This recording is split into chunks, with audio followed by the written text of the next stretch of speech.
নমস্কাৰ বন্ধুসকল, আপোনালোকে বহুত দিনৰ পৰা মোক ইনকুৱাৰী কৰি আছিলে যে এখন ইকো ভেন লাগে। তো গাড়ী এখন আপোনালোকক আনিছোঁ। মোৰ মানে ফুৰাৰ গাড়ী হয় গাড়ীখন আছে আপোনাৰ গুৱাহাটীত আছে গাড়ীখন। তাৰপৰা গাড়ীখনৰ কণ্ডিশ্যন হৈছে একদম আপোনাৰ ধুনীয়া হৈ আছে। ফাৰ্ষ্ট অনাৰ গাড়ী হয়, 2000 আপোনাৰ 20 গাড়ী হয়। ইঞ্চুৰ, পলিউশ্যন, টেক্স আপোনাৰ চব আপোনাৰ গাড়ীত আপডেট আছে। 2000 আপোনাৰ 20ৰ গাড়ী হয়, 35লৈকে আপোনাৰ টেক্স আপডেট আছে আৰু গাড়ীৰ কণ্ডিশ্যন ধুনীয়া হৈ আছে গাড়ীখনৰ। আপোনাক ধুনীয়াকৈ গাড়ীখন দেখাই আছোঁ। চাওক ইণ্টেৰিয়ৰটো চাই লওক, ইণ্টেৰিয়ৰটো একদম আপোনাৰ ধুনীয়া হৈছে গাড়ী। 29,000 চলিছে মাত্ৰ গাড়ীখন। ছিটকেইটাও আপোনাৰ ধুনীয়া হৈ আছে গাড়ীৰ। তাৰপৰা এইবিলাক চাওক, আপোনাৰ গোটেই গাড়ী আপোনাৰ চিল আছে। পেষ্টিংবিলাক চাই লওক, এইটো আপোনাৰ পেষ্টিং বুলি কয়, এইটো চাই লওক। আৰু কোনো ধৰণৰ আপোনাৰ মাৰ খোৱা ইছ্যু নাই। আপুনি আহিলে মানে ঘূৰি যাবলগীয়া নহয় আৰু কণ্ডিশ্যন একদম আপোনাৰ ধুনীয়া হৈছে গাড়ী, চাই লওক। তাৰপৰা এইটো দৰ্জা এটা খুলি দেখাই আছোঁ, এইখন দৰ্জা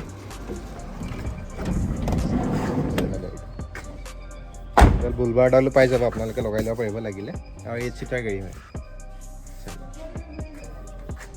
এইবিলাক চাওক আপোনাৰ, এইটো চাওক।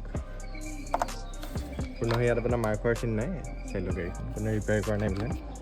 গোটেই গাড়ী একদম ইনটেক্ট আছে। আপুনি গোটেই গাড়ী আহিলে ফিজিকেলি এনেকৈ খুলি চাব পাৰিব গাড়ীখন, চাই লওক। হালকা ফুলকা গাড়ী টাকি টুকা আছে। টায়াৰকেইটা আপোনাৰ চাই লওক, এইটো টায়াৰহে অকণমান কম আছে, বাকী একদম 3টা টায়াৰ গাড়ীত নতুন লাগি আছে গাড়ীত। এয়া সৰু সুৰা অকণ ফুটুকা আছে আৰু গাড়ী, বাকী গাড়ী একদম কণ্ডিশ্যন ধুনীয়া হৈ আছে। নাম্বাৰটো চাই লওক, AS01EH4987 আপোনাৰ 2020 গাড়ী হয় গাড়ীখন।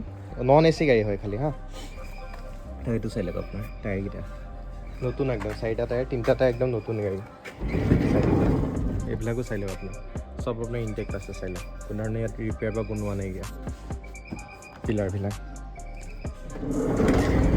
খালি এটা বস্তু, খালি ইয়াত আপোনাৰ গাড়ীখন অকণ ক'ৰবাত লাগিছিলে, এইটো চাওক অকণ দাগি দুগা আছে। আৰু এইখিনি আপুনি জাষ্ট ৰং কৰি দিলে কিমান 1000-1500 টকাত আপোনাৰ ৰং কৰি ল'ব পাৰিব গাড়ীখন। সেইখন ইয়াতো এনেকৈ লাগিছিলে মানে এইটো, সেইটোৱে। বাকী গাড়ী একদম কণ্ডিশ্যন ধুনীয়া হৈ আছে। চলাই কৰি চালেও গাড়ীত কোনো ধৰণৰ আপোনাৰ প্ৰব্লেম নাপায়, চব ধুনীয়া হৈ আছে আপোনাৰ। এবাৰ গাড়ীটো ষ্টাৰ্ট দি দেখাই আছোঁ। হিন্দু মানুহৰ গাড়ী হয়, এইবিলাকো আপোনাৰ ৱৰ্কিং হৈ আছে লাইটবিলাকো।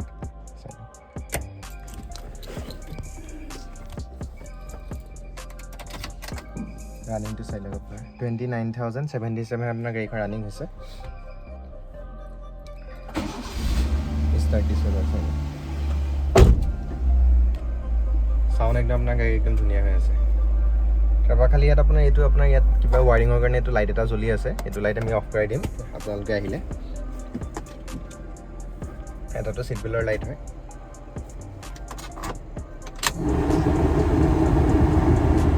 বাকী আপোনাৰ কুলাৰ পাই যাব গাড়ীখনত, আপোনাৰ AC নাপাব গাড়ীখনত। বাকী মিউজিক ছিষ্টেমো আছে।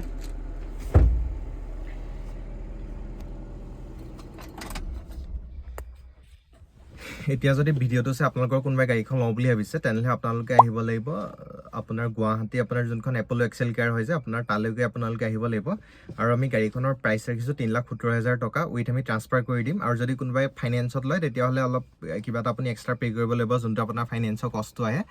বাকী আপোনালোকে মোৰ সপোনৰ গাড়ীখন চেনেলটো লাইক কৰিব, শ্বেয়াৰ কৰিব, ছাবস্ক্ৰাইব কৰিব, যাতে আমি এনেদৰে সদায় ভিডিঅ' আগবঢ়াব পাৰোঁ। ধন্যবাদ।